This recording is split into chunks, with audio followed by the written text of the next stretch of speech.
What's up, everybody? It's Greg Birch with Delta Financial, and this is the Be the Difference podcast. This podcast is all about making you a better person in your life and in your business through sales, leadership, mindset, marketing, coaching, everything under the sun when it comes to being an entrepreneur. And sometimes we bring on guest speakers. Today, I have the honor and pleasure of welcoming Mr. Kevin Vega.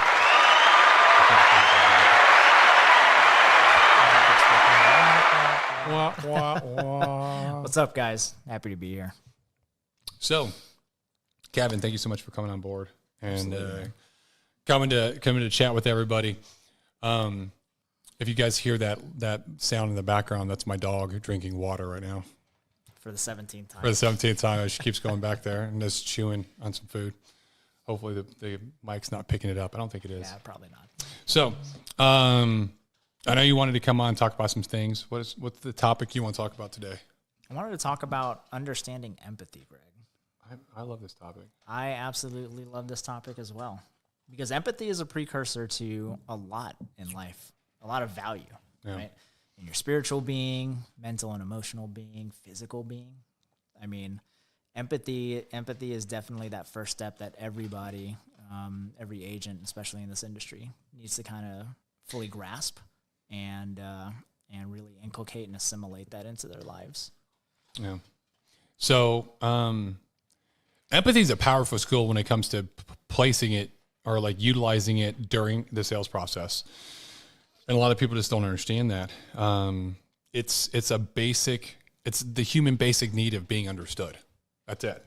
It's taking an account of somebody's situation, their challenges, what they're worried about, what their concerns are, all their pain points, and then rolling it up and saying, hey, this is what you told me. You know, this is the information that you gave, and these are your challenges. Is that right? And it's showing that understanding, which in essence builds rapport and it shows professionalism.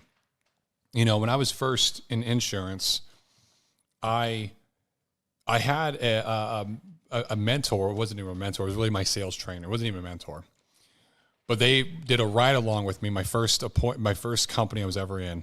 And they were like, well, you got to build rapport at the beginning of the sale. You got to build rapport. And so he was like, how I do it is I spend the first 5 to 10 minutes and I just talk to them about something. And I do it until I get them to crack a big smile or get them to laugh.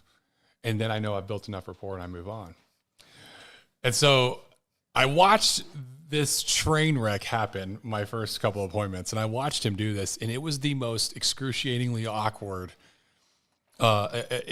experience watching it. And I was just like, bro, I'm not doing this. I'm just going to get to work. I'm just going to get straight to the business because I'm not going to, and it was this fake conversation of like trying to find things to comment on in their house. Oh, you had a picture of this. Oh, you like that? Oh, how's the weather? Like a bunch of menial BS that doesn't actually build rapport, but people think it does. It makes you feel comfortable, but it really doesn't. Everybody thinks it does. Like the number one thing I hear when I let people know what it is that I do in the industry I'm in, they're like, oh man, I can never do sales because you got to get people to like you. No, you don't. No, you don't. No, you got to get them to trust you. Yeah. You have to be trustworthy, worthy of that trust. Yeah. And how you do it is you build that rapport through empathy. You don't do it by the BS that Greg was just talking about. No, because that doesn't move the needle. In fact, people are so accustomed and have such a bad taste in their mouth from sales that now when they see that, they automatically feel like I'm being sold. And they're waiting for you to kind of throw that offer out there for them to drop the hammer and say, you know, I got to think about this, right? Yeah. Because you're not really building rapport. And so the think about it like this is, you know, I've talked about it in previous trainings and podcasts is like the dating methodology in comparison. If you come in with a bunch of cheesy lines trying to get, you know, you're a guy, you go out to a bar and you're trying to look for a lady to pick up and you want to, you find your target and you want to, you know, give them the biz, you know, you want to show them what the product they're buying, which is you. Okay. And you go up and you just try to make conversation on the most random things just to get them to crack a smile. Could it work? Yeah, potentially. It could, potentially. But if you then follow that up with, oh, this is how I'm the best. This is what's good about me. Here's how much money I make. Here's much money I make. Here's my Louis Vuitton wallet. Here's this, that, the other. Like, and just trying to show off. What's going to happen, and that's what agents do. They go from, that's their rapport building phase. They'll build rapport by like making BS conversation. And then they're going to say, well, I built rapport. Now I can go to the sale. So they go into like product building. This is the product I have, and this is what it can do, and this is what you're looking for, blah, blah, and you haven't had a conversation. So you do that in a dating scenario, you're going to get turned down 10 times out of 10. Like, it's not happening, okay? It's just not happening. Whereas if you came in and just reached your hand out like a normal human being, which may feel awkward at first because you're not used to it, and say, hey, my name is Greg. Nice to meet you. What's your name? How long have you been here? What are your interests? What do you do for fun? What do you do for work? What kind of person are you connected to? What are you looking for? What brings you out tonight? You know? Like a normal person. Like a normal person. And you just ask questions, and then they answer. The more that they talk, the more that they're going to share. And the more comfortable they're going to get with sharing information, right? Yeah. And as you listen and you say, hey, and you repeat the things, it's like, oh, you like that? That's awesome. Me too. I have a good connection. Or, oh, you're out just with your friends partying tonight because it's your girlfriend's birthday? That's really cool. Like, me repeating what they said in my own words shows that I understand them, which is empathy in its purest form. It's just an understanding. I understand the position you're in. I don't have to agree or disagree with it, but I do understand it, right? And if you do that, you're building rapport through that process because they're feeling like, oh man, like this. Every single human being on the planet wants to be understood, period. And showing that capacity to listen and understand will move mountains. Absolutely. Let me ask you this, man. It actually just popped in my head when you were talking about it. Have you ever gone through that whole tactical empathy phase without asking a single question? No, absolutely not. Yeah. No, you have to actually engage people. Because we were talking about that today in career school, and I was talking about it, all throughout the beginning of the week. Like, you guys have to learn and understand that you have to be able to communicate verbally, written, and even like your actions nonverbal. One of the things that we talk about and we train about is, hey, when you're doing your script, do it in front of the mirror so you can actually see yourself and your mannerisms. Yep. Record yourself, how you speak. There are a lot of things that go into that, and you have to be able to communicate and connect with another human being. How many of you out there have actually talked to some random person at Starbucks? Yeah. And that's actually a really powerful tactic, And there's 2 points I want to hit. First off is that empathy can be used in any situation. It can be used in sales. It can be used in leadership. It's just taking into account and letting that person speak their truth and how they feel. Now, like I said, you don't have to agree with it, but it goes a lot further when you ask good questions, right? And so this is something you need to be doing as a leader with your team, is that when somebody comes to you with an issue, is to ask questions. Don't just go straight to be like, oh, I already know what the problem is. Do this, that, the other. They're not going to feel heard, and they're not going to be committed to the course of action that you give them. It's just going to be a waste of your time and theirs, because they're going to feel like you're the kind of leader that doesn't even understand them, because you didn't, even if you do know the situation that they're in, you can still take the time to hear them out and say, okay, it sounds like this is the situation, correct? And you repeat it back to them. Is this a situation? Boom, boom, boom, boom, boom. Sounds like that's the problem. Yeah, that's absolutely the problem. Hey, let me tell you a story about when I had a situation like this. It's very similar in what I did. And maybe that will give you some context or give you some ideas of how to fix it. And then you go forward with trying to influence them with a course of action. But it starts with that. It starts with that listening and understanding piece. man, what was that? What else did you say? There was something else I wanted to hit on. Talking to random strangers. Yeah, talking to random strangers. That was it. So, the most powerful tactics or skills, I would say, the most powerful skills that we can have as salespeople or business owners, 1099 entrepreneurs, anything like that, is the power of and the skill of communication, either through verbal or written communication. Being able to influence people through speaking to them and having a conversation, or influence them by writing an email or putting up a post or getting people to engage with you. No matter what, it's still communication.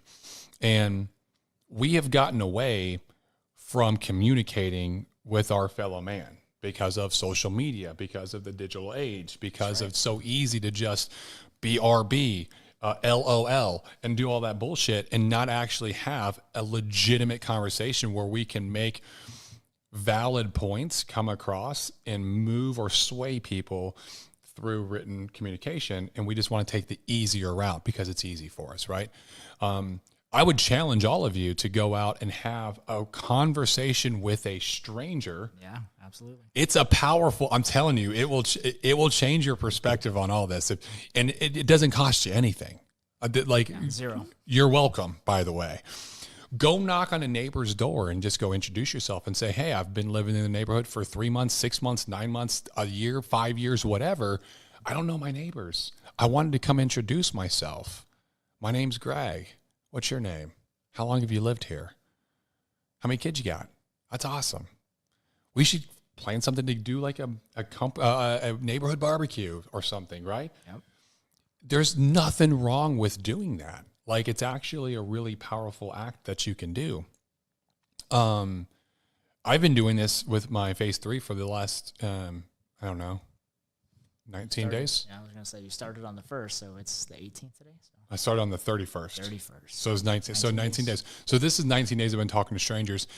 And man, I'm telling you, I've had some impactful conversations with people that all I do is I ask questions. And sometimes even the times when I feel awkward, like I'm just going to walk up and talk to this person and just whatever.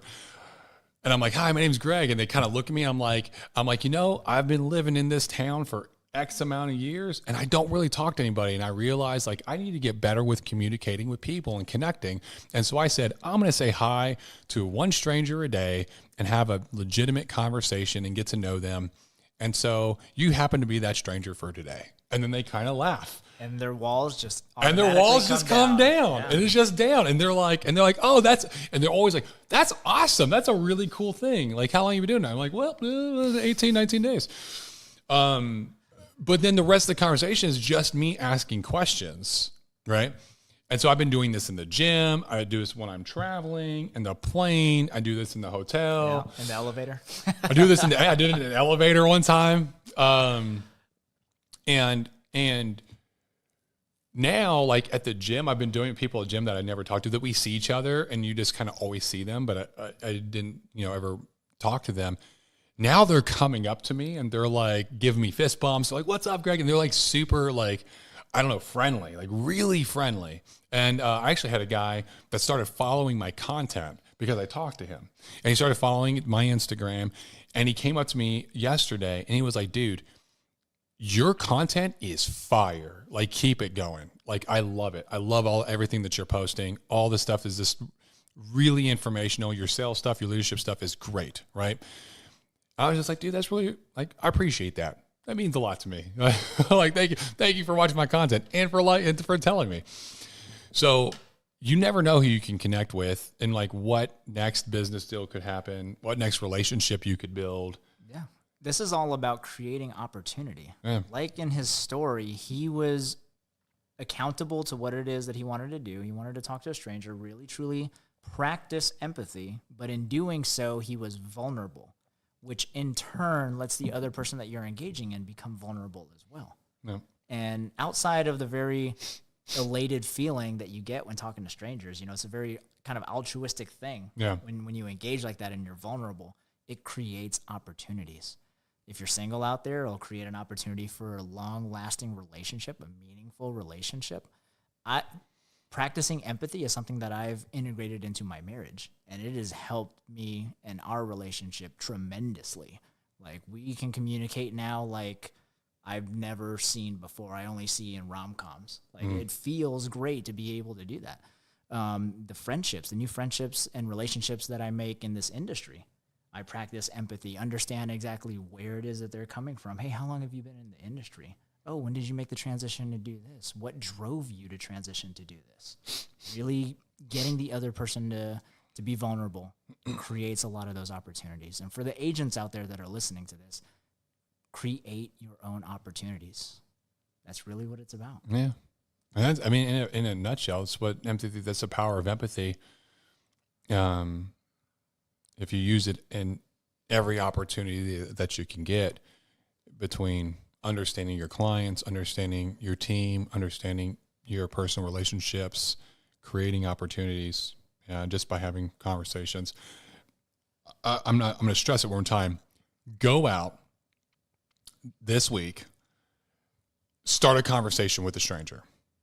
Just start one conversation with a stranger and see where it takes you. I'm telling you,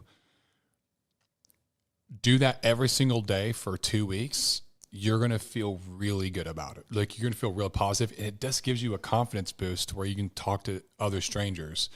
And the fear of talking to a client or talking about your services starts to dissipate.